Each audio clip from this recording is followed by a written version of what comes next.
What's up, Internet? You're tuning in episode 74 of the FlipScreen Games Podcast, a weekly video game podcast where a group of best buds from different nations come together to discuss the wide world of video games.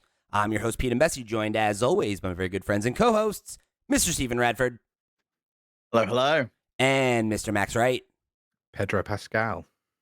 Yeah, I mean, that's the phrase on everyone's lips this week, right? Is, of course, we are here to talk about the first episode of HBO's The Last of Us, starring none other than Pedro Pascal. And what's her name? Mormont from Game of Thrones. Oh my God, I feel so bad. I'm forgetting the actress's name. Nobody? You no one? Bella, is it Bella? You're so close. Ramsey. There you go. Thank you, Max. Bella Ramsey. Nailed it. Takes two to tango. It does, as they say, take two to tango. So, of course, we're going to be talking all about that today, as well as a little bit about what's going on across the pond at Ubisoft. But we'll kick things off with The Last of Us, right? I think that's the story of the week right now. The first episode set a couple big records over at HBO, showing that I think they may have a hit on their hands. So the premiere had 4.7 million U.S. viewers, making it HBO's second largest debut since Boardwalk Empire premiered a decade ago, which they have as a benchmark. It came out in 2010, and this was before HBO programming was available on streaming apps. So that's I think probably why they use that benchmark. The only other, it's the only thing that's behind in that 10-year period is House of Dragon, of course, the Game of Thrones sequel, which had 10 million upon its first episode, which makes sense, right? It's a big IP. People were ready for that to come back. This is a little bit more of an unknown quantity. But yeah, very, very. The other thing that they highlighted that I thought was interesting in their press release was that it was nearly double the performance of the season 2 debut for Euphoria, which ended up being one of their most successful series of the last couple years. So definitely seems like they are on track to have a big success here. Yeah, I think it's impressive the amount of people that are talking about it. And people that are watching it, considering the game is, well, it's a big game and it's very well critically acclaimed, and it's sort of a big thing for PlayStation. I'm not sure it's a household name in the same way that something like Mario is, or No, definitely not. Hedgehog or something. Is very impressive. That it's. I mean, I would even say that Halo, when that show came out, was probably more of a well-known. Yeah, I think the problem Halo had was it was locked to a new streaming platform that we'd all had fatigue at that point. It's do I want to subscribe to Paramount Plus? No, and it also wasn't critically received that well. So, what was your motivation, right? You look at Last of Us right now; it has a 99% score on Rotten Tomatoes from critics. That's something that even if you're not familiar with the game, you just see, oh, it's this good new post-apocalyptic show. I'm interested in that, right? Or also you have the pedigree of people like Pedro, and also the writer of Chernobyl. Chernobyl, I don't know how to pronounce. But you have all of that sort of comes together, and it really and especially considering it's a game that's famous for its story. So to put that and seemingly very faithfully into a video or a TV format is obviously working very well for them. So yeah, it's I think if you're somebody who cares about The Last of Us, they can hang their hat on the fact that Neil Druckmann's involved and it's a super faithful adaptation and blah blah. And if you don't, then it's okay, cool. It's just this is the next prestige HBO series that you should be paying attention to because critics said it was good and you like Pedro Pascal, right? I'm very surprised, like you say about the fans. I'm very surprised that it's had the reception it's had, considering the fans are. The Last of Us 2, while critically very well received, and I think a lot of people were enjoying it, there was a sort of very vocal subset of gamers who, even before the game was coming out, were just looking at any excuse to rag on it, and they're still doing it now. They're still, I'm worried about season 2 because this, that, and the other. And it's interesting. The first episode. No, I know.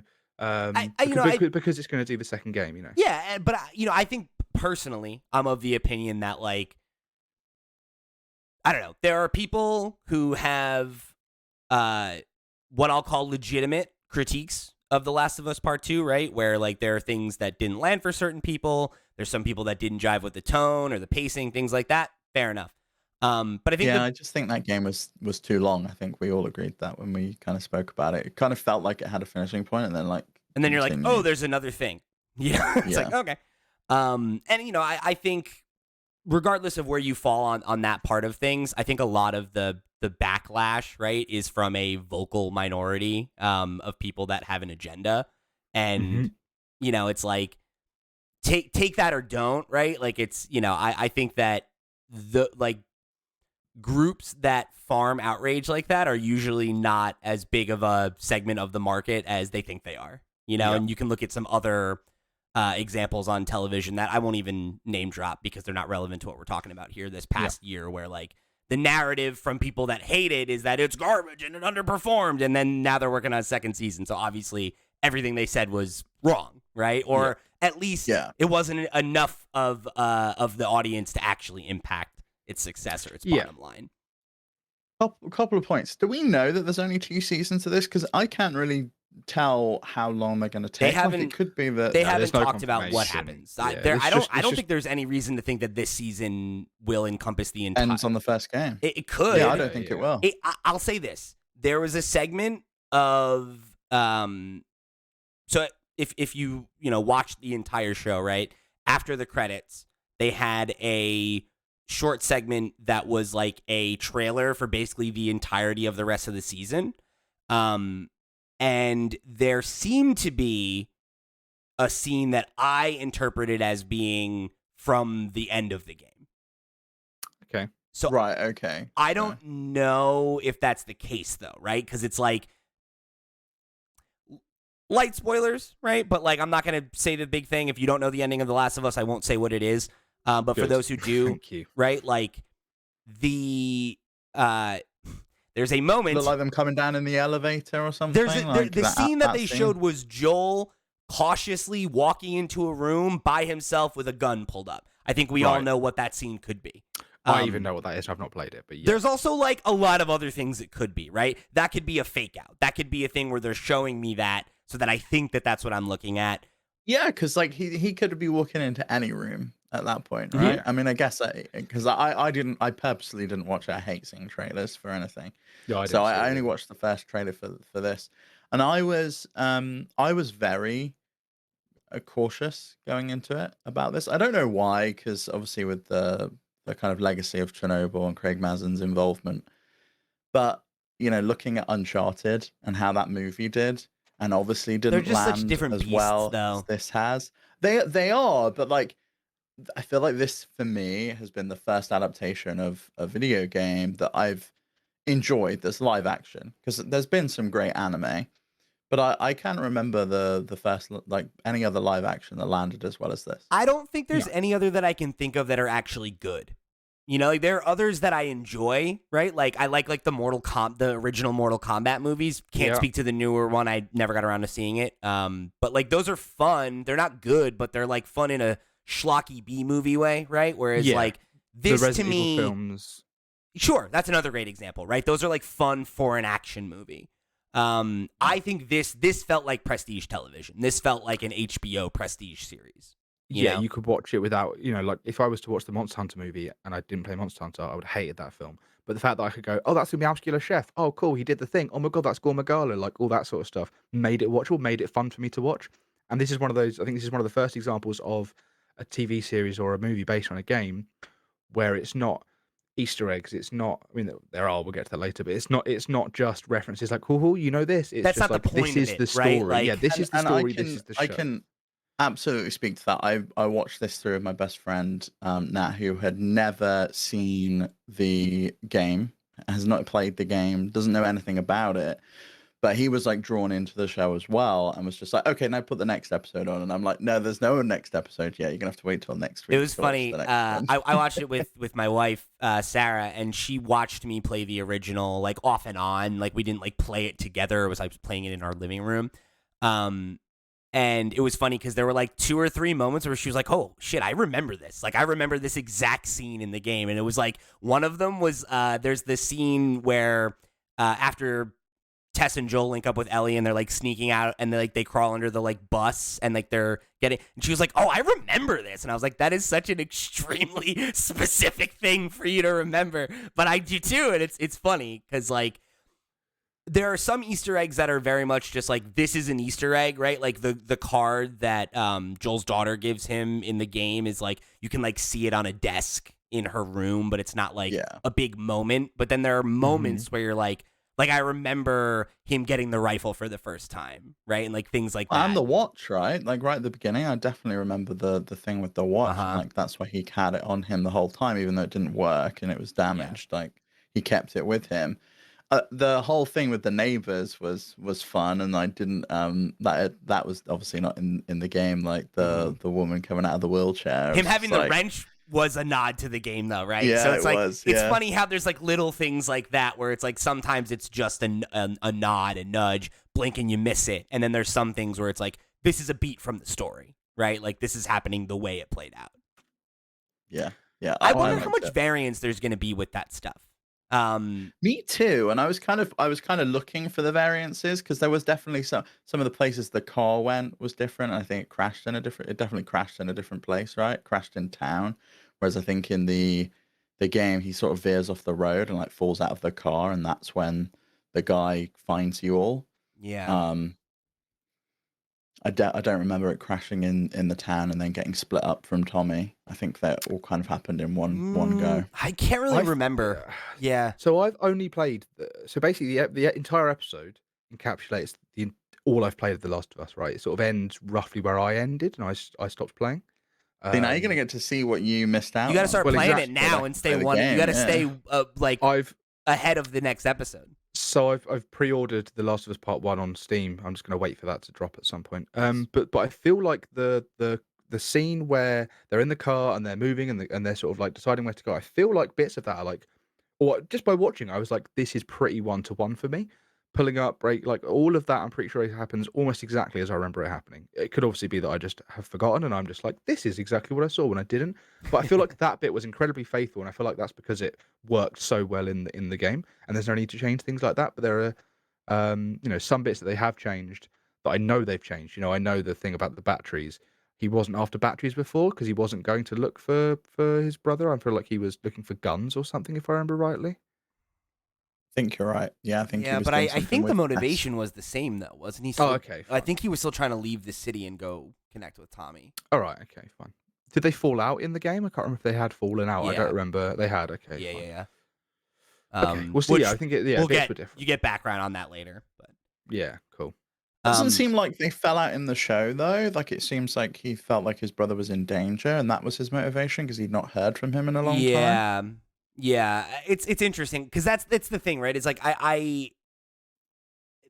I've noticed things that are different already, but it feels like more like where they're choosing to focus time and attention and like at when they're disseminating information, right? Because like you think about the game, and I feel like you don't really learn about like Marlene or the Fireflies until like much later, and like that's a thing that they're introducing now. It's like here's this concept, here's who these people are, here's the relationship that Ellie has with her, right? Like they're starting to lay those threads and tease things that we know are gonna be fleshed out later.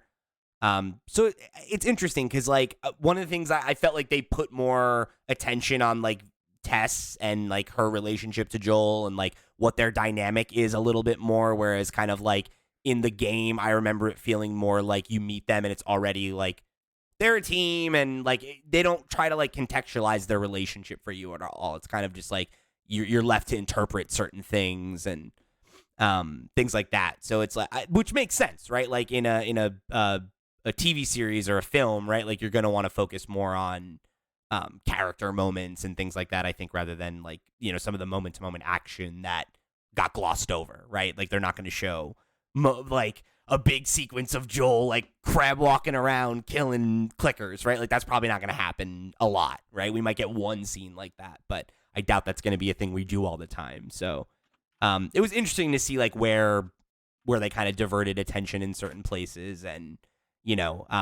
where they felt the need to flesh things out versus not. Because I guess my question is, are there going to be any major divergences? Like, is the goal here to adapt? I don't think the plot's going to change. I feel like it's going to be the same beginning, middle, end, but I think there's going to be the minutia may change along the way. Probably. We may see some different stuff. I know there's some characters that aren't in the game that are in the show, based on some of the castings. So I'll be interested to see what parts they play, but that could just be some like background stuff, like characters behind the scenes See, that and you like never really got to know. those are interesting questions, right? Because like that's always the thing I always like. The example I always draw, right, is if you're familiar with Robert Kirkman, right, who's the creator of The Walking Dead and Invincible. Both of those comics have been adapted now, right? The Invincible show's ongoing at Amazon, and obviously Walking Dead just finally wrapped up. And it's interesting because those are adaptations in a similar vein, right? Where like the creators was very involved. He writes several episodes, like, you know, whatever. But it was kind of defined by the things that were different, right? Like introducing characters that weren't in the comic, and then like how does that change things? Having characters die at different points in the story, how does that change things? Having characters that die really early on in the book make it until way late in the series, right? And how they evolve, how that changes group dynamics, things like that. I don't think they're gonna play with some of that stuff too much, but like when you talk about introducing new I characters think they and will, things like though. that, it could really significantly alter the stuff between the big beats, right? Because I think you're probably right that like the beginning was almost exactly the same, the ending will probably be almost exactly the same. But what are we going to get into in that middle period, and how far are we going to Yeah. go? And like, are they Well, going to trim stuff? Are there going to be places we go in the game that they think are not worth exploring in the show because I can imagine they're that. not as Yeah, 'cause you don't narratively need rich? to look around. Yeah. Well, I also wonder if we're going to see flashbacks at some point as well, because we had this. The whole show started with like a flashback, like prior, talking about like, oh, I'm really worried about a pandemic of fungus rather than viruses. And there's a character that's been cast, played by one of my favorite actors, Murray Bartlett, called Frank. And Frank was just a corpse in the game, and you find out that he was partnered with Bill and committed suicide after he got infected. And so I wonder if we're going to see Frank alive and living, and they decide to keep Frank as a character in the show, and he survived and made it to Or do we the meet him now. in flashbacks and Or then do he's we dead meet him in a anyway? flashback? Yeah. Yeah. Yeah, and I'd be interested to see what they decide to do. I can tell you for a fact there will be flashbacks because of some of the scenes I saw there. Do you mind if I spoil something for you, like with that regard? A minor spoiler, yeah, Okay. that's fine. There was at least one scene from Left Behind that they showed. Okay, but that could explain where Frank comes in then. Yeah. But yeah, either way, I'm interested to see some of the other characters that we didn't really get to know in the game because of that. Like we just, you know, it's just told in passing, or you see the character, or you read about the character in like a piece of paper or a book that you pick up. And the show is an opportunity to really expand on the world of The Last of Us, I think. Yeah, and I think that's like an interesting question with characters who have minor roles in the game, and it's like how much of them are we going to get? Like, there's that whole section of the game with the two brothers that you run into, and like that's not a big portion of the game in terms of like time, but it's one of the most memorable parts of the game, I think. So it's like, how deep are we going there? Like, are they characters that stick around for a couple episodes? Is one episode about them? Like, you know, I don't know. Yeah. I feel like we're going to be, like Steve said, beginning, middle, end, fine. But I feel like there are points of the game that are gameplay heavy that they're going to have to fill with stuff. But I also feel like they're going to fill that stuff with new stuff. You know, maybe it's new character, maybe it's new plots, maybe it's flashbacks and things like that. So I think we're going to get a good mix of, yeah, overall it's pretty true to the game, but also it's going to expand on this and you know, while it may not be canon, or maybe some of it you know, it could be in like maybe in The Last of Us 3 they actually reference things that happen in the, I don't know, you never know. But yeah, I think they're going to sort of expand and they're going to flesh it out more, because there aren't times where you're silently walking around shooting things or you know, getting into long combat encounters. Yeah. So yeah, I think we're going to have a hearty mix. I'm looking forward to seeing where it goes, and I'm very much going to keep up with this. And you know, it did its job, because it got me to, after the first episode, I just pre-ordered The Last of Us Part 1, because I was like, all right, fine, Yeah, right. There you maybe go. I'll do it. You know, it did its job. And that's Yeah, that, so. I would say I'm not ready to play the game again because of this. Like this is. I this feel is the kind of, opposite. I was with ready Max, to too. play it, and I'm just like, oh, you know, I feel like this is going to show me everything I needed. I'm going to get the emotion that I wanted from playing the game again. And granted, I've played the game like 4 times at this Yeah. point. I know you've only played it through once. Right, yeah, and that's a thing. That's a narrative I've seen online a lot that I've been like really, really irritated by. If I'm honest with you, is like I can't tell you how many tweets there's. Why? Who's this for? Who's this for? Why don't you just play the game again? And it's just like they're not the same thing, my guy. I genuinely loved it. And when the music came on with the titles and it was the same, and like the music throughout was the same, I was getting like goosebumps. Like I'm ready for this, and like it was really, really cool to see other people playing the characters that I knew and loved and fell in Pedro love with Pascal. and have spent hours with. He's an amazing Joel. Love Absolutely his portrayal phenomenal. of Joel so far. Like the first scene, like in the beginning with him and Sarah, I was like, oh shit, like he's got this. Like he's locked into this character, and I'm excited to see the places he's gonna go. You know? Yeah, I loved Sarah as well. Like it really hit. You know, that I'm not going to say what it is in case people don't know, but when that happens, like I knew it was going to happen. I knew it was about to happen. And like it my still friend, got you, right? Like yeah, like yeah, I think same. my friend knew what was going to happen just from like a sense of like, and like he was saying, "Oh no, don't do it, don't do it," and then it happened, and like it really hits you, like it's really impactful. Yeah, I think they do a great job of introducing her and fleshing her out enough for a character that we're probably not going to spend a ton of time with. Like I don't know yet, but I feel like like they do a great job of. It was really interesting because like my friend, like I said, doesn't know the game and was just like, oh, so it's like this. It's like Joel gonna die, and then like she's got to survive on her own, and I'm like, just wait and see.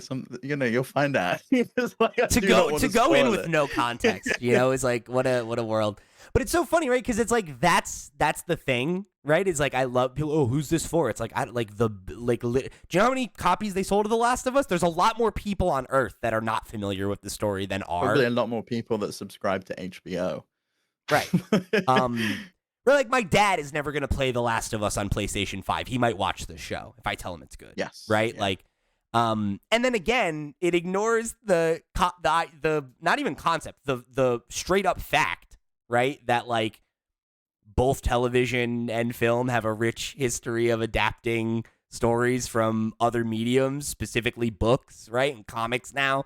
And it's like you can have more than one thing. It's okay. Don't worry about it. Like, and if you're not interested, guess what? You don't have to watch a show or tweet about it. Go play the game. That's another option for you. Mm-hmm.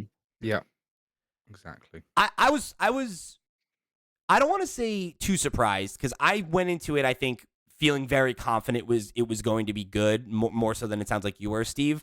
But what I was surprised by was how much I liked it and like how engrossing I found it. Where I was like, it started and I was like, this shit is an hour and a half. Oh boy, this is long. And it was over before I even like thought about the time again, And I was like, wow, okay, all right, good pacing, like well executed, well shot, well acted. I was glad they started with an extended one at the beginning because obviously you've kind of got the prologue and then it goes all of the inciting incident is out of the way now. Right? Like, we know as much backstory as we need to know about Joel to move forward. We know a little bit about Ellie so that, like, there's intrigue and the mystery. And it's kind of like, all right, we're off to like, we're in it, right? This is the thick of the story now. Is like, okay. Not Veronica. Not Veronica, no. When that happened, I was like, is that a detail I'm not remembering? Like, it's... Yeah, I did not remember that either, but it was fun. I liked the fact that it was an extended first episode. I would imagine they'll probably try and keep it around an hour for each of the other episodes. But that's one thing I've always loved about HBO is that they're just like, okay, if this episode needs to go for an hour 6, it'll go for an hour 6. If this episode is 56 minutes, then it's 56 minutes. They're not very precious. It's like, got to get this down to like 45 minutes to fit into this specific time slot. That's the one thing, like, for all the things you can have a conversation about, like, is streaming good for content? Have streaming services been good or bad, whatever? That's one thing I'll say is, like, good, right? Is, like, it's very cool that we can just be like, yeah, whatever. The first one's an hour and a half. Like, it's a movie, right? And this is going to get you going. And then, we'll see how you feel for the rest of it. The last thing I wanted to just call out was we didn't really spend as much time with Bella Ramsey and Ellie, but I was impressed by her accent because I thought she sounded like Ellie. And not that she was like aping Ashley Johnson's performance, but like knowing that she's British, right? I feel like everyone's kind of aping performances a little bit though, because it's what people expect, right? Because Those are the obviously characters, yeah. Joel seems like Joel.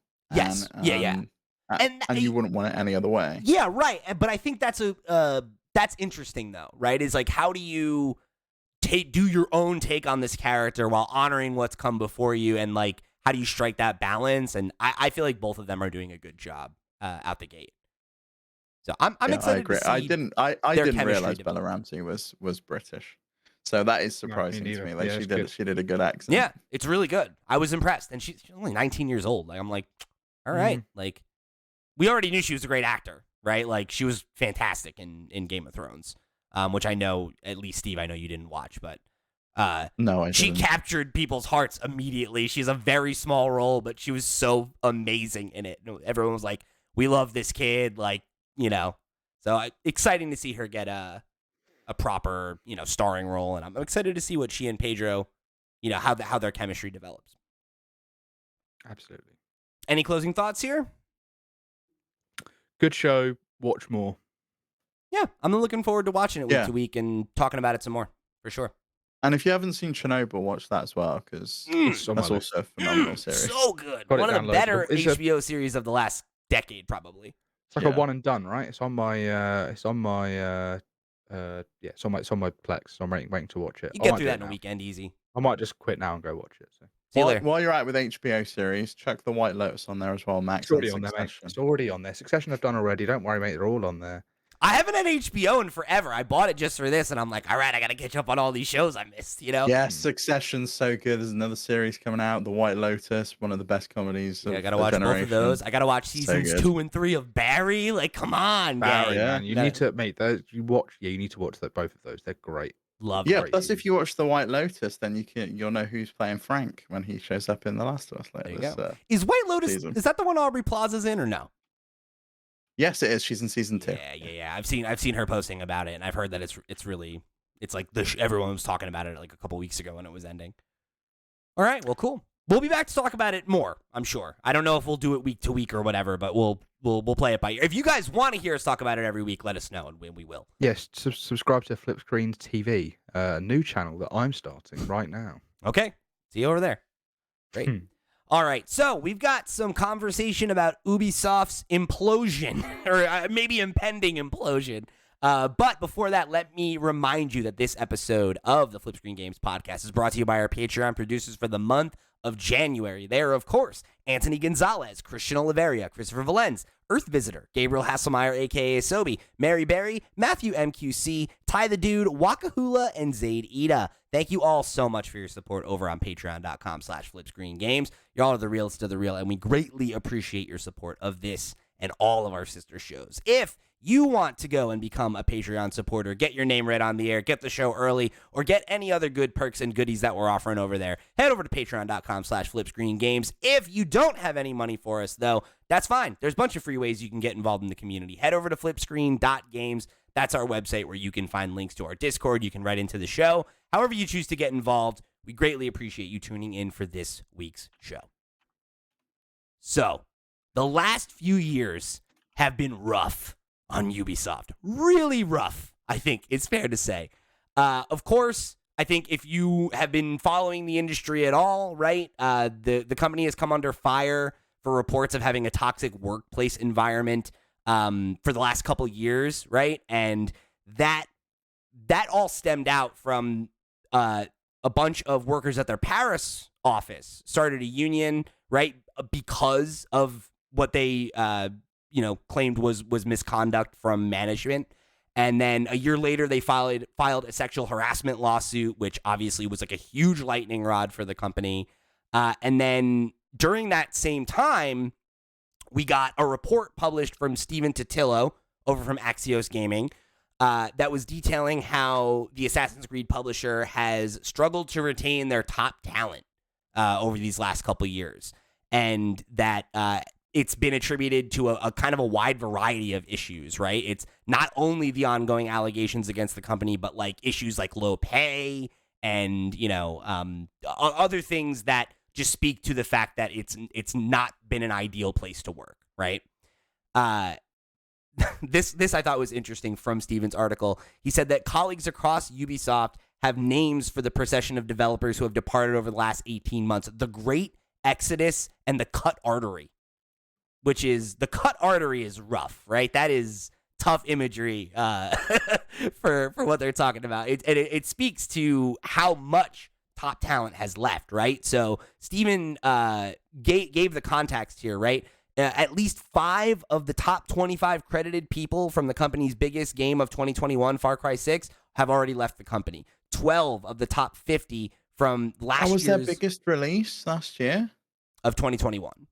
Because this was a report from 2022. And that was their biggest release? Of that year, yes. And I didn't even think that it underperformed. Great for a Far Cry game, right? Yep. They in a company-wide Q&A that we'll talk about later, they counted that as an example of a game that was good, but it wasn't innovative. It wasn't, and it, as a result, it struggled.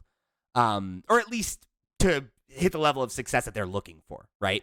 It seemed like that came and went. It fizzled out, which seems to be very much a trend with their games. Most of their games over the last couple of years, right? Yeah, they've not had a great... I remember even in 2020, they were talking about how some of their games had disappointed, and they were like, all right, let's try and rein it in and focus on games that we know work. And then even then, has that really happened for them? Like, they seem to be setting up one huge thing and going like, okay, cool, now we're doing bigger games. And then they're going, well, no, now we'll do smaller games, actually. We're sorry, we didn't mean to upset you. And I don't know, they're just sort of chasing and then we'll talk about that in a second, because now it's yet another about face by the seams by the look of it, I should say. So 12 of the top 50 people from Assassin's Creed Valhalla are gone. And then there's also been an issue with mid-level and lower-level workers at some of their bigger studios. So they have had both Ubisoft Montreal and Toronto, 2 of their biggest studios in Canada, are down 60 total workers in the last 6 months as of this reporting, right? So it speaks to a really significant problem here. And 2 current developers at the studio told Steven that those departures had stalled or slowed projects. They also said that this was an anecdote that I thought was particularly bad. One developer recently said a colleague currently at Ubisoft contacted them to solve an issue with the game because no one was still there who knew the system. Oh my God. Rough. It feels like they're the video game equivalent of Twitter right now. Yeah, I mean, yeah, I think that's fair. So then interviews with about a dozen current and former employees who were talking about why people were leaving. They cited low pay, an abundance of competitive opportunities, frustrations at the company's creative direction, and unease at Ubisoft's handling of the workplace misconduct scandal that flared in mid-2020. So it's like across the board dissatisfaction, right? That is driving away some of those top talent. And then, of course, unsurprisingly, these ongoing issues are leading to financial struggles for the company. So again, right, in the last week or so, I'm sure that you've heard part of this story. So we'll give you the Reader's Digest in case you haven't.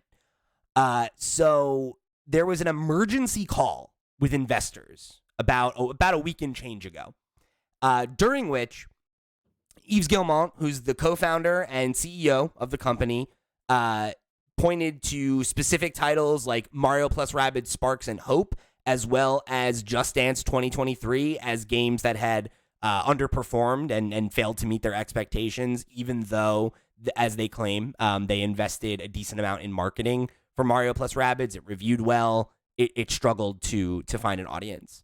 I could have swore they made Just Dance a like game as a service. Apparently not. Like, why? Why are you not doing that? Like, it feels like that's like completely ripe for the picking. It's like, make it a game as a service and sell song packs, particularly sell dances. When they've talked about how they see the broader need to pivot to service-based games, and that's like the plan for Assassin's Creed now, right? Is to have a platform and make releases come. So it's like, it's interesting that they haven't done that when,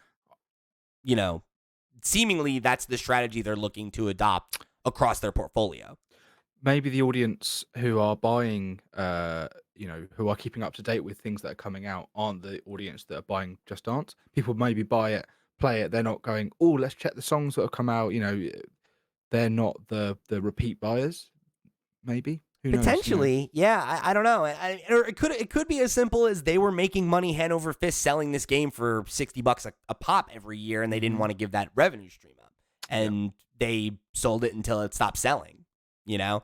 They also stopped selling sense. it for the Wii, which is obviously a big problem. Huge thing. Yeah. Stop. Just sell it for the Wii again. You'll be fine. So we talked a little bit about this over on Nintendo Noise this week, specifically in the context of Mario plus Rabbids, but the quote that had been making a lot of the rounds was them saying that the company is facing major challenges as the industry continues to shift towards mega brands and long-lasting titles that can reach players across the globe, across platforms and business models. They talk about how for the last 4 years, their goal has been to build long-lasting live games and like build up their strongest franchises. But they said, however, the games from this investment phase have yet to be released, while our recent launches have not performed as well as expected. So, well, you know what it always felt like to me? That they were always chasing the next trend, but they were always behind, right? Yep. It's like, oh, looter shooters are now the big thing. We'll make The Division. And it's just like, okay, but, Destiny's kind of got a stronghold on that. The Division really left a lot to be desired. Then it was like the whole NFT thing. They had this Project Q game that's been cancelled now. That was a team battle arena game, and it's just like, yeah, they kind of came and went as well. It's just, I'm sure they tried a battle royale at some point. They did. Sure. So yeah, they did. This was one of the things. So we're jumping around a little bit in the narrative here, but there's a point later on where we're going to talk about a Q&A that went on between management and the workers. And as you've identified, Steve, that was one of the complaints that was highlighted by the staff. So they had this meeting, right? And workers at the company were able to submit questions in advance so that management would discuss them. And this is pulling from an article over at Kotaku. So this is from Ethan Gatch. And this is a direct quote from one of the employees.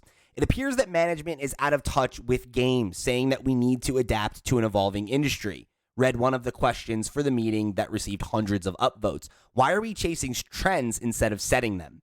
And then Ethan called out some of their recent attempts at this, right? Like not even just going as far back as like you said, like something like The Division, which was actually a success for them, even though it was chasing a trend, right? There are a lot more examples in recent years of them doing that and it not going well at all.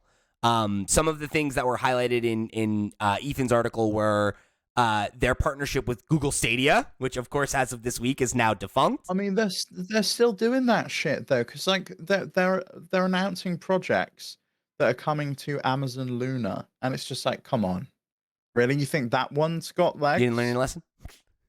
We'll see. But then also, of course, they were one of the big AAA publishers that also made a play with NFTs that was extremely poorly received.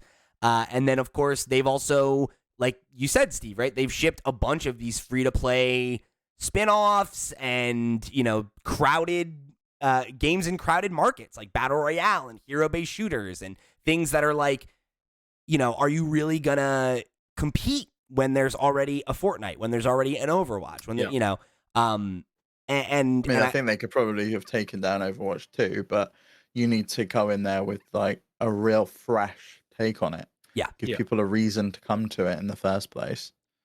Like Apex combined Battle Royale with sort of hero stuff, right? That's interesting. Sure. What they were doing, which is where it was designed not around people playing it and enjoying it. It was based around streamers. And if this is the same game I think that's right, where people who are watching the streams can interact with the game and change things that happen in the game. That's not interesting to me as a player. That's only interesting to people that watch it. And I think that's what it didn't put the player first. It put the streamer, it put the marketing ahead of millions of people playing this game and enjoying it. Because people are playing a game, and then you've got people in streams changing the game for you. But I'm not watching that stream. I'm just playing the game. Why do I care about that? Yeah, and if you create a culture around like the most interesting thing to do in this game is to watch someone else play it, that's not great for sales, right? Yeah. or building an audience. And I can understand that's probably them trying to chase the esports thing as well. Yeah, It's just But I like, mean, let's even get that, right? something- Like, they're years late to that party, right? I know. That's a whole other Yeah. story we could be talking about how, like, the Overwatch League is, like, you know, like, in a real dire place right now. And esports in general are, like, the organizations are getting gutted and budgets are getting smaller and viewership is dwindling. And so it's like, that's a late play, you know? So Ubisoft has admitted that these challenges, and this is during that investor call, right, have forced them to update their financial targets for the next year, going as far as saying, quote, "This overall context has triggered a full review of our revenue prospects, leading to increased cautiousness over the coming years." And I think that is really to their peril, because when you think about what they've been talking about, that's already what they were doing. The last 4 years were trying to focus on their established franchises and on bankable success, right? And, like, it didn't work. And it's not to say that it can't, but it's like, it's when a critique that you're getting levied is that you don't have innovative software, right? And you have a lot of things that are underperforming or that are struggling to compete with other, you know, games in town. It's like having an increasing amount of caution when you're already looked at as a publisher that's fairly risk averse is like, that's not great. You know, it's like, that's not that, I don't think that inspires a lot of confidence, you know, from those people that are already feeling frustrated with the creative direction of the company, or the fact that, like, you know, the last couple projects that have made it across the finish line have underperformed. I think it's fine to be risk averse to some extent, right? That's where the term AAA came from originally. It was the level of risk. It came from, like, credit agencies, where you'd have, like, a AAA rating from Moody's, and you know you're solid, and it's a solid game is a AAA game. It's going to make us money. It's guarantee, basically. I think it's okay to be risk averse with those. You got something that works, you want to keep making it, but experiment with smaller projects. Do the things that, like, branch off, and don't invest everything. It feels like they're always we put all our eggs in this basket. We're putting all our eggs in the NFT basket. All of our games are going to tie into this NFT project, and you'll be able to, like, move these all around. And they never just, like, are willing to just experiment and just go, you know what, that didn't work. It's always kind of, we've got to double down on it all the time. And it gets to a point where we just cancel all of these projects that just we never even saw the light of day, or they get delayed and delayed and delayed. Why is Skull and Bones still even coming? Like, at this point, it feels like that game should have been cancelled years ago. That game's been in development for 10 years. That's why. Yeah, Yes, but but just at a like certain point- at some point, you gotta go, you know what, this doesn't work. It's not fun. They We've can't, though. They have a millions on contract it. with the Singaporean government. Yeah. Like, the game has to come Make out. something else for them. Like, I don't know. Give them the cash back. Like, at this point, do you really want to keep like investing money Sunk cost into fallacy, that? It's man. a money pick. You know, it's sunk cost fallacy. It's like, well, we got to get a return on it. Think of all we've done, all the money we've invested in it. And, like, they have that as one of their big releases for next year. It's like, yeah. I mean, I have a quote Oh, we here. got, where's that? Where's Beyond Good and Evil 2? Where is That game's the not real. Sands of Time? Where's the Sands of Time remake? That should have taken this I long. mean, we what's don't know that going on those with games that? are still in development, to be honest with you. That's the thing, right? Is like, they could be, I don't know. I guess it's not clear to say, right? Because, like, we know that they've now canceled a number of projects. That's a big part of this, right? So they canceled 3 unannounced projects, and they already canceled 4 projects in July of last year. So that's 7 projects that they've canceled in the last calendar year, right? Not to mention the fact that they've had a number of big games that have all been delayed, right? Skull and Bones obviously has been delayed multiple times. That's kind of an outlier. But they have that Avatar game that's in development. Yep. That was supposed to have come out. Yeah, I mean, that was delayed a lot because of the movie, right? Like, a lot of that they couldn't. I mean, it was supposed to help. have shipped by the end of last year, right? So, like, Yeah, it was if it was meant to about come the out movie, the alongside movie's the out. film. So where's the game? Yeah. It's not that they were Yeah. holding it back. It's there was obviously something else going in, Right. some other issues. I think that's a convenient excuse. Then also Assassin's Creed Mirage is another game that was supposed to have come out last year and didn't, right? Guillemot explained that these have weighed Is on their Mirage costs and decreased their associated revenues, was his direct quote. Because these are games that they were supposed to be able to bank that were going to come out and make them money, and they didn't. And instead, they're investing more money in continuing to work on them. And they projected now. Assassin's Creed does always make them money, so it makes sense to kind of invest there. Yeah, I know but they that's were the thing. They're behind schedule now, though, right? Like the game was supposed to, like, if it, say, I have no idea what development on that game is costing them a year, right? But if they delay it a year, that's a whole year's worth of development costs that they didn't plan on spending. So even if it is successful, you're hurting the profitability of one of the only things in your portfolio that consistently makes you money, which is they can't afford that right now. You know? So they're now projecting a roughly $537 million loss for the fiscal year ending in March 2023. That's bad. Christ. Also, they revised their full year targets, with net bookings expected to be down more than 10% year on year versus their prior expectation of them being up by more than 10%. So that's another huge thing, right? They expected a 10% increase, and instead they're having a 10% decrease year on year. And it was supposed to be over 10%. So that's like a pretty significant miss in terms of what your target was. So again, right, then we have all these games that were supposed to come out. Now they've been canceled, right? One of the big games we're banking on for next year is Skull and Bones.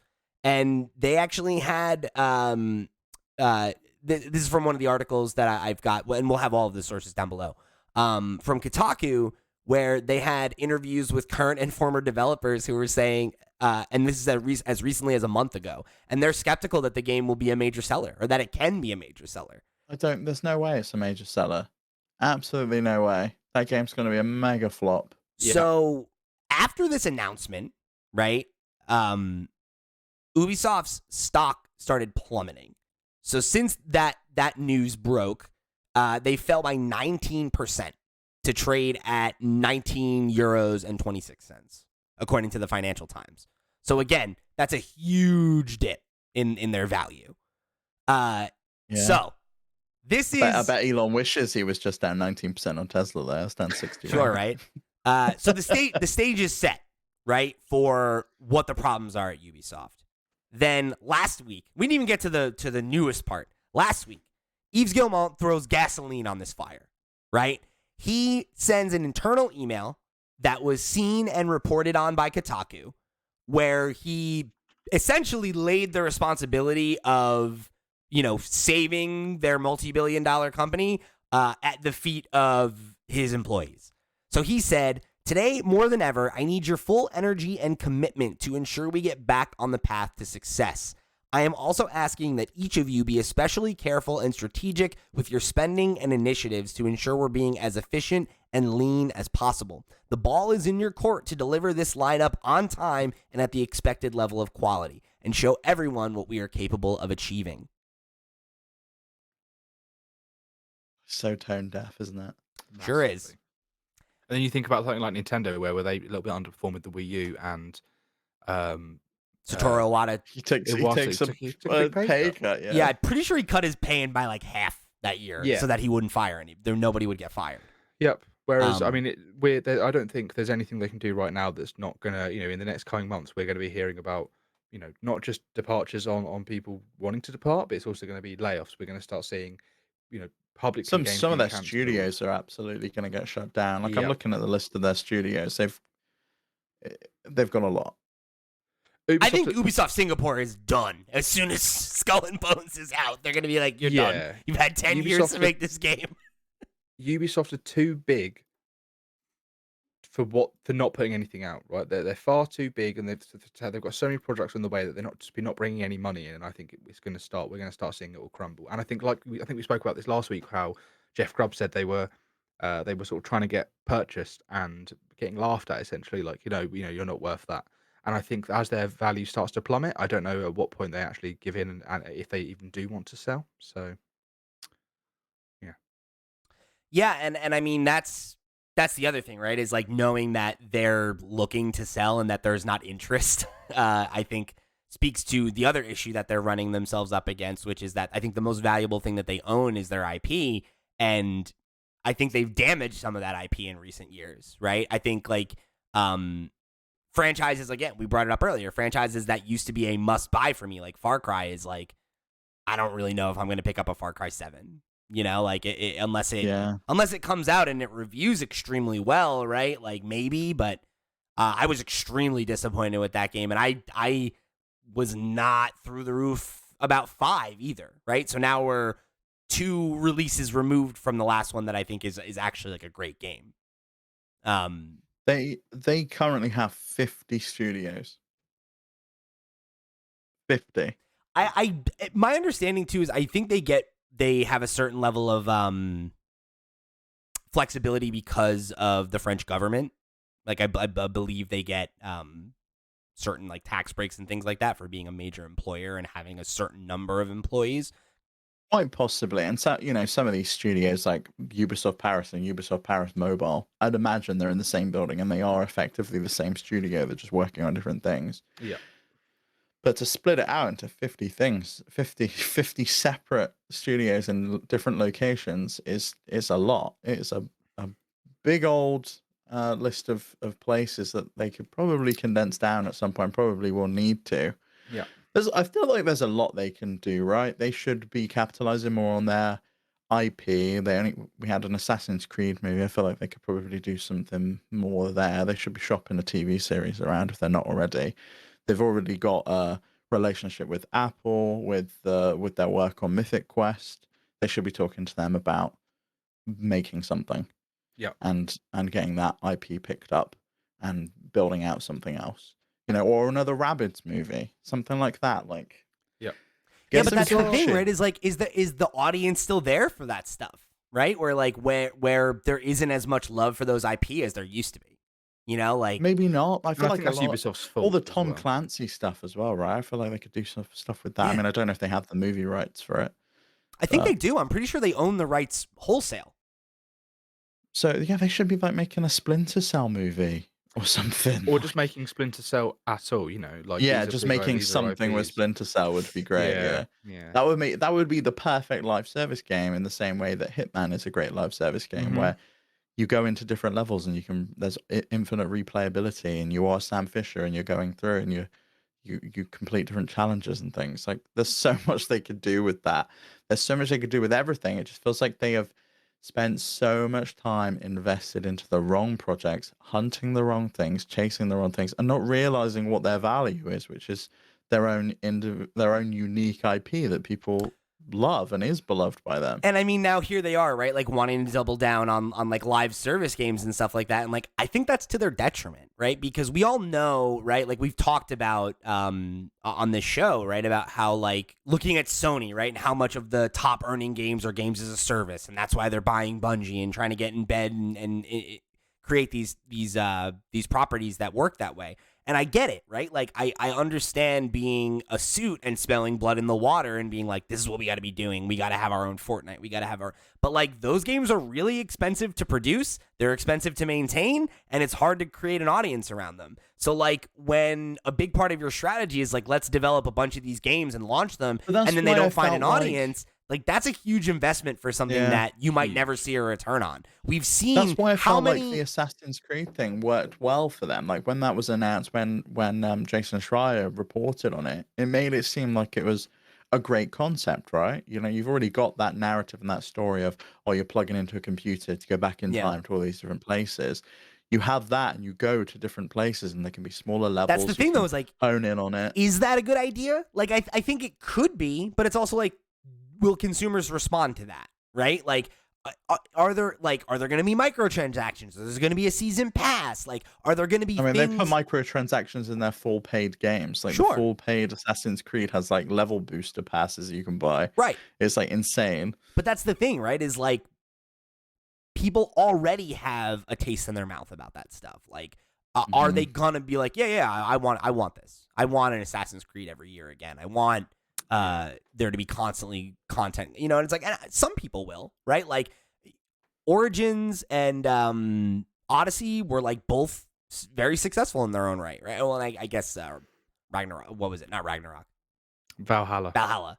Was to a lesser degree, but those games, like the last couple Assassin's Creeds, have been successful. Like there's no reason to assume that interest in it is going to wane in a significant way. But it's also nowhere near its peak, right? It's not as popular as it was a couple years ago, or like same as Far Cry, right? That's nowhere near where it was. Even all of those Assassin's Creed games, you can see in each release where they've, because they, I mean, not to get too negative about it, but they do epitomize in a lot of ways a lot of what's wrong. When people complain about what's wrong with video games, Ubisoft do them all because that's the way they make money, right? Battle passes. Yeah, do you remember the meme like of if Ubisoft made Elden Ring? And it was like all of the shit that you just think of, like the check marking. Yeah. And they brought out Assassin's Creed Origins, and people were like, "Great, this is a good change. Do more of this." And then with Odyssey, they went too far. It's too big. It's got, they took a load of stuff out. It's got too much of this extra content we don't want. And they were like, "All right, cool, okay, sorry. There's too many side quests. There's too much padding. We'll scale that down in Assassin's Creed Valhalla." And then still, it was like, this is too big. That's a huge thing too, though, right? I think that's debatable. I think there are a lot of people on Twitter that bitched about that stuff, but I think a lot of the people that actually like Assassin's Creed liked that stuff. Forever, so then it becomes this question of who is this franchise for then, right? Because it also used to be a totally different kind of game. Now it's more of an RPG, and now they're like and you think about this, they have 3 Assassin's Creed games in development. They have one that's like a classic one that's like an RPG like they have now, and then one that's going to be like a more small scale, like more akin to like an indie type project, right? So it's the classic one, because Mirage is but Mirage was meant to be an expansion to Valhalla, right? And has become its own thing. I think that's true. Kotaku. Anyway, oh, was it? Okay. So I Mirage wonder, is the one that's set in Baghdad, I think. I can't speak to which one is which. I don't remember, but I remember them announcing that plan, right? Too. And it's like there's like the mainline RPG one is set in Japan, right? That's the next one. Yeah, that's right. I think so. Is that the little one, or is the little one in Japan? Either or. I can't remember. But this one of them is in Baghdad and one of them is in Japan. This speaks to the broader problem, though, right? Is like, can the market support 3 different Assassin's Creed franchises? I thought that about Mario games. Can it support 3D Mario, 2D Mario? I thought that about Pokemon, but I feel like if you those are 2 franchises that are way bigger than Assassin's Creed. Yeah, but I think if you can carve out a niche for yourself and you can sell enough games, and it feels like maybe Mirage was going to be like that mid game to carry you over, like the Spider-Man Miles Morales. Let's copy that. Make it a slightly cheaper title, a smaller title that takes less resources for us to commit to and carries people over in the same way they did that with Far Cry New Dawn. Take the Far Cry 5 map and make another game on it.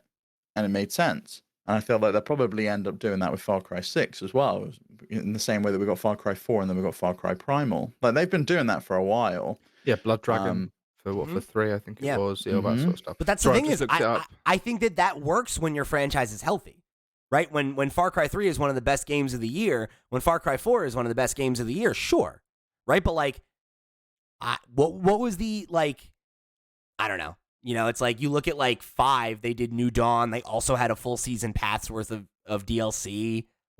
How successful was that stuff? Is the reason we haven't seen that for Far Cry 6 because they canceled it, or because they decided that it's not, those returns are not enough to warrant their creation anymore? I don't know. I don't know the answer there, but I think for a publisher, right, of Ubisoft's size, your IP is your most valuable asset, and I think most of their IP are in need of some level of TLC right now. And not to say that they can't bounce back, not to say that a successful, well-executed entry in any of them wouldn't immediately revive them for the fans that are there. It probably will. But, it's like, can they bank on just 1 or 2 big successes like that when they're already in trouble, when they're losing talent, when they're struggling to attract new talent, when they have... We didn't even get to this part yet, right? Here's the other thing. They've got a strike looming. Right? That's the other thing about it, right? So, obviously, Guillemont's statements rubbed not just the workers at Ubisoft, but the general games industry the wrong way, right? And after like taking their lumps on social media and across the web, right, for, like Steve said, I think what many people would characterize as an extremely tone-deaf response from management that most people would argue are the reasons that they're in that position, right? They've orchestrated the situation. Yeah. So they're the ones that made the bad calls on the games that they're canceling right now. They're the ones that told people to chase trends instead of setting them. Correct. So there's a new report. This one comes from Ethan Gack over at Kotaku, who I name dropped earlier. Guillemot has reportedly apologized and walked back some of those statements in a company-wide Q&A. We pulled a quote from that earlier. So this was the quote that I pulled that I thought was most aptly summarizes how it seems the people there are feeling, right? The ball is now in our court. For years, it has been in your court. So why did you mishandle the ball so badly that we, the workers, have to fix it for you? And who could blame them, right? Who could blame them for feeling that way? And I think when you've been blamed. Yeah. And when you read the quotes from management, they like it speaks to, I think, that they are tone deaf, that like they don't see the issue that's going on here, and that like I think they're in a really increasingly precarious position. So Guillemot opened the meeting and he said, and this is a quote from him, "I heard your feedback and I'm sorry this was perceived that way." What a non-apology. Not apology. Yeah. What a non-apology. I'm sorry that what I said was misinterpreted. Yeah, Eve Gaslight coming straight out of the gate. Cool, dude. Okay. I'm sorry if my words hurt you. Right. If you were hurt by the words that I said. Yeah. Not I'm sorry. I'm sorry if you were hurt. Okay. Yeah. Great. So he goes on to say, when saying, quote unquote, the ball is in your court to deliver our lineup on time and at the expected level of quality, I wanted to convey the idea that more than ever, I need your talent and energy to make it happen. That's always been true. Okay. This is a collective journey that starts, of course, with myself and with the leadership team to create the conditions for all of us to succeed together. Sure. So, I'm pulling this bit directly from Ethan's article. So this is his words. While that clarification resonated with some developers, others who spoke with Kotaku still feel management is out of touch and focused. And found little in the meeting to reassure them. The hour-long affair was filled with industry buzzwords and business jargon and light on specifics. Chief Financial Officer Frederick Duguid said that they needed to reduce costs and increase productivity. Chief People Officer Anika Grant rejected a recent proposal for a 4-day work week and said that requested raises to keep up with inflation were off the table amid the current financial struggles. Okay, so if you're a developer there, they want you to stay here, work the crazy hours to get the games out on time, not pay you, like you're effectively having a pay cut if it's not keeping up with inflation. Meanwhile, the entirety of the industry is hiring because there is a mass shortage of talent, and there are so many games that you could go and work on. Like you could pop on over to. Well, I mean, I don't know if Microsoft's hiring at this point because they're laying 10,000 people off, but you could pop on over to Blizzard at the moment and work on the next Diablo. Like there's people hiring everywhere, right? IO working on that 007 game. We've seen like EA announce, like pre-announcing Star Wars. We've talked about how many games are getting announced that are nowhere near site because they're hiring, and that's why they're announcing them. Is to get people excited to come work on the project, right? Like, and that was one of the things that was called out in Stephen Totillo's article, right? Of like, that was one of the primary reasons people were leaving is they were getting better job offers, right? So like, you have this issue where you have consistent talent drain. You're not willing to give pay raises, not even a raise, right? A cost of living adjustment. So like you said, Steve, the people that are staying there, if they stay there, they're staying at a company that's reputation is damaged, that might not be here in the next 2 years so that they can make less money than they made the year before. To overwork themselves. Everyone around them is leaving, and there's going to be another artery cut or whatever. And that was one of the things they called out too, is people were leaving and they're not replacing them, like people in leadership roles, things like that. Like, that's not sustainable. And how do you attract new talent when you're paying less than the competition and you have a reputation for having a toxic work culture and being creatively stifled right now? Who the fuck would want to work there? What possible reason would you choose to work there over a competitor? It's like they're the only game developers in France either, right? It's not like France is a place where there aren't other studios you could go to, you know? Let alone if you're willing to relocate to Canada and, you know, and... Well, like if you're in France, you're in the EU, if you're willing to relocate to any of the other countries within the EU, like you can very easily. Mm-hmm. Especially with like remote work being an opportunity, right? You could go work for an indie studio and have more creative freedom and work from home. Like that's an increasing option, you know? And you might get paid the same considering they're not giving you a pay rise this year. Right? So it's like if you're in that scenario, why wouldn't you take a job where you have more job satisfaction to be paid the same amount? Or get a raise. So if they've taken off the table the pay rise and the 4-day work week, which were the demands that the union were asking for, right?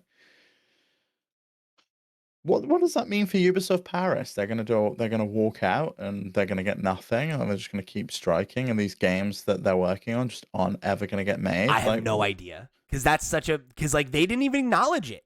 Like they didn't acknowledge they may not have acknowledged it, but if they're saying they're rejecting their demands but not acknowledging that there's a strike looming. So what do you think is gonna happen? Because you're probably gonna have a mass walkout, right? Go ahead. Yeah, I mean, the other thing that they asked for was what's been put in place for the teams that have just come out of productions exhausted, like Just Dance or Mario. And that's a very good question, right? You've just finished 2 big games, and now the CEO is saying the ball's in your court. You've got to get these titles out the gate, and there's hardly anyone left, and you've got to work flat out and not pay a living wage. And it's not their fault the game didn't perform well in many cases. Like we said, I think I don't know if you spoke about this on Nintendo Noise, or I think I said it last week about how Ubisoft games go so cheap eventually. They've been pushing Mario Rabbids on the original one on the Switch for like £10 for the last 3 or 4 years. Who would, buy it at full price when you know that that's game, unlike other Nintendo games, which you do want to get straight out the gate, that game's going to go really cheap and they're going to be pushing it really cheap for a long time. And that's not on the fault of the developers at all. No, and then again, the game reviewed well, right? It was successful. Yep. So like what was the problem, right? Well, you released it at a bad time. Like, Steve and I talked about like they made this claim about how they invested all this money in marketing. I don't remember seeing that, and like I'm pretty dialed in. You'd think I would have seen an ad for this game. I'm sure I literally did, but not that I remember. And like Sierra was saying, right? Where was the outreach to streamers, content creators? Nobody that we know was streaming that. Not even game. anybody I pay attention to, right? Let alone people I know. Chewy reviewed it, and it went to like outlets to review, but like that's not how people find out about games anymore. And that shows the management is potentially not dialed in like the workers have been complaining about. And I think it also like speaks to the fact that like when it came out was like never going to be a good time for it, right? Like it's a tactical RPG, and like I know it has Mario's name on it, but like it's a niche genre, and I think that while there are a lot of people that love the original and showed up for it, it also came out when there was less software on the Switch and it was less competitive to put games out on the Switch. Now this comes out, right? And it came out in October. It was within weeks of Pokemon and God of War and Call of Duty. Yeah, I mean, I think no matter whenever they put that out in 2022, it was within weeks of a Pokemon game release. Yeah, fair enough.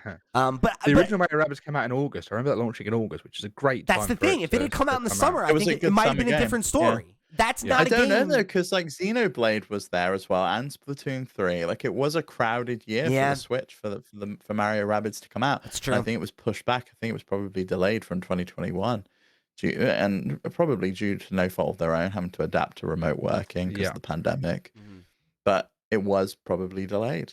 Yeah, and I mean it's like obviously they couldn't afford to not put it out, just to put it out at a more optimal time. But like it's like that's a tough situation. And it's like now you're at this, you have this strike from Ubisoft Paris looming, and it's like, I don't know, like if this comes to pass, like I don't know, that they're demanding specifically a 10% pay increase, as well as inflation, right? Yeah, to account for inflation, as well as a 4-day work week. And it's like, I mean, if we're realistic, like Ubisoft probably can't afford to do that. even if they wanted I mean, to. if we're realistic, the 4-day work week was probably never going to happen. But I mean, if they were profitable, if they were in a better place, maybe, right? Like it might literally be something that could happen. it's But like, something that could happen. I it just won't. don't think it ever will happen. But like, you need more staff to account for that, and more staff means hiring more people alongside a pay rise. Or you means reduce budgets and extend timelines, right? Like those which are they things you obviously could do. can't afford to do either, considering they've got no games coming Right. out. I mean, what games have they got announced for this year? Skull and Bones, right? It's And some mobile games. So let me see. I have it in my notes here of like what the games are they're banking. Okay, so their lineup for the next fiscal year, which is from now until March 2024, is Assassin's Creed Mirage, Avatar, Skull and Bones, and an unannounced quote unquote big game. So according to Insider Gaming, Tom is saying over there that they've got some unannounced stuff that's coming, or at least Well, when is that article from though? ready. From today. Okay, because I was gonna say they canceled 7 unannounced projects in the last few months. So it's So he's got the names of them: The Division Heartland, which is a free-to-play game, Avatar: Frontiers of Pandora, which we've spoken about, X Defiant, which is another free-to-play game that's meant to be coming out, an arena shooter, Project Orland, which is going to be a game in the Crew universe, which is not yet announced. It started as the Crew 2 DLC, the Crewniverse, yeah, but quickly turned into a standalone title taking place on a Hawaiian island. It may be named Motorfest and is aimed to compete or fill the gap with Forza Horizon. So again, they're just chasing after a trend. like that's not gonna work. You can't compete with Forza. Forza is a established brand that you can play for free. They've got a Quest title apparently called Assassin's Creed Nexus, which is that'll work out. Yeah, VR they're games. waiting on Meta That'll work. approval. Well, they're waiting on Meta approval in order for marketing to begin, apparently. Great. And then a bunch of mobile games: The Division mobile game, Rainbow Six mobile game, Assassin's Creed mobile game, and a Netflix collaboration for Assassin's Creed. Oh, that's something. Yeah, I mean, I don't know, and like some of those could work, right? Like, obviously, like Call of Duty Mobile is like super successful and makes a lot of money. PUBG Mobile makes a lot of money. Yeah. It's not unheard of that one of those things could hit, but it also is like, how many of those things can you compare to something that's already successful? Right? And it's like, that's the problem. It's like it's nothing fresh, nothing new. But I feel like sometimes that's okay, right? We're just looking for the next thing in that genre that we want. Because I always used to go back to Ubisoft games because it was like, right, I'm ready for this loop. I'm ready for the Ubisoft loop and ticking boxes and taking down the radio towers and. But that's the thing too, right? It's like stuff. even those are things that like I think you could argue there are other developers that make those same kind of games better now. You're like Ghost of Tsushima is like the best Assassin's Creed game ever made, right? Like or like Horizon. No, and then is the like next a better Assassin's version of that. Creed game. The next Assassin's Creed game is in Japan. Chasing that train, it's in Japan, and you're a samurai. And it's like, and what happens when that comes out near Ghost of Tsushima 2? Well, to clarify that earlier, what we said earlier about which games are the big RPGs, Assassin's Creed Infinity is their big sort of that's the live service. That's the platform, right? And included in that platform is Codename Red, which is the Feudal Japan one, and then Codename Hex, which is the sort of the Roman Witch Hunter one. It was the witch one. Okay. So they're both inside. They're in Assassin's Creed Infinity. So I think they're all going to be these sort of larger, ongoing RPG kind of games. So I don't know. Yeah, I feel like the future looks bleak for them. On our predictions episode, I predicted that this year I think they will be acquired or liquidated. That might be aggressive. Like it might take because they have like over $1 billion like just in hand, right? Like they have money, they have cards left to play, but it's like I don't know, dude. Like you look at those games on that list, I don't know that any of those except Assassin's Creed are going to be successful. Like is an Avatar game going to be successful? The Crew one could be like people like car games, but then you've got Forza Motorsport, which is allegedly due out this year, but we'll find out more on the 24th. And it's just like that's a crowded genre too, right? Like I don't think you can support that many racing games on the market. And you have Forza, you have Forza Horizon, you have Gran Turismo. Well, You have Yeah, but there's only one open world car racer game, and that's Sure. Horizon. And we got that 2 years ago. We're probably not going to get Horizon 6 until like But 2025. what about Drive Club? Wasn't that them? That was Sony. Oh, that was a game, and Sony it's game. dead. Okay. It's gone. That was Killed. also an open world drive around. Yeah, Very, very sad. Real shame. Should have stayed alive. cool game. Far superior to Gran Turismo, in my opinion. Yeah, I don't know, dude. Like, I look at this and I'm like, no, I don't think any of these. I don't see an Avatar game or Skull and Bones lighting the world on fire. I just don't. No. And But then again, I also never saw the second Avatar movie lighting on fire, the world on fire, and now look at it, like smashing every sort of like loads That's of because records. it's got isn't it? James Cameron's name on it. yeah, Everything and it's has like to I spin know, gold. like that, like Avatar sells well, but it's like, I don't like. Do people want an Avatar game? Is there like a, you know what I mean? Like, do you see that coming out and being anything? I just don't, and like, I don't know. Maybe It's current gen only now, so that's good. okay. I don't know. We'll see. Because that's the thing, right? It's like I'm not saying this and like wringing my hands, like fuck Ubisoft. Like it's just Yeah, you are. You're like, come on, get quiet, go out of business. No, I hate consolidation. It's I want bad. a trophy with my name on it again. I'll take the point. But yeah, man, I don't see their way out of this, right? Because I think the next fiscal year is filled with maybe we'll say 1 to 3 games, right? That are potentially going to be winners. It's probably closer to 1 to 2. It's probably closer to 1. Can they deal with that? Can they deal with another year where they only have one successful game and they spend a ton of money on development and they're still losing talent and they need to spend money to acquire new talent and they can't spend money to retain talent? It's just like where does the bleeding stop? Because I don't see it. I forgot they were working on a Star Wars game. if they still even are. Right? Is that one of the unannounced projects that got canceled? Could well be massive. The Star Wars project. Oh no, they did announce it though, so technically that's whatever. But it's that was one of the ones that was announced to hire people at Massive Entertainment. It's just like it's so hard for me to even like believe like when they're like, oh, we're working on they said that about Beyond Good and Evil and Skull and Crossbones too, though, right? And it's like or Skull and Bones, like where are those games, right? Is Beyond Good and Evil 2 even a real game, or is that just like a thing we saw a video of? Because like they haven't talked about that game. Well, in, they said years. that you could submit your art to be included in the game or some bullshit. Yeah, but wasn't that like 2018 when they announced that? Yeah, like, that's a long time That's ago. a long time ago. And I think they literally talked about it. Like I think they've been like, oh yeah, it's still in development, but it's like, okay, like it's been in development for like 5 years. Like where is it? Like we haven't even heard any like. And you're outsourcing development. Like, you're taking fan stuff and putting it in the game. Like, does that speak to the fact that this game is far along and it has the resources that I don't know, man. Like, I just don't see it. I don't see the path back to profitability for them right now. I really don't. And I think unless they get a lot smaller and they're comfortable going the way of like a Sega or a Capcom or whatever, and like they work on smaller projects or have a smaller stable of studios or whatever, maybe that's a path forward, right? But like, I don't see how they regain the heights that I think they are associated with. They're thought of as one of the big publishers in the game, and I don't know how much longer that lasts. Maybe that's their next move: is stop making games, stop publishing them, publish smaller titles from indies and other studios.